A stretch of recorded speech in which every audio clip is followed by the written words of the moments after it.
Hello mga ka-level up! So ano nga ba yung ginagawa once na mag-enroll ka dito sa aming 10 days wellness program? So una, gagawan ka ng meal plan based sa calories sa kayang i-burn ng katawan mo. So personalize ito depende sa oras ng gising, tulog at mga kain mo.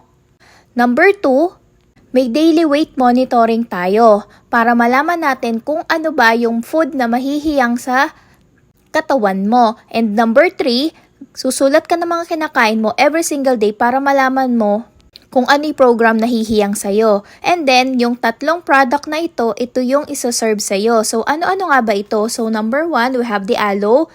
Ito yung nakakatulong sa ating digestion. And then we have the tea.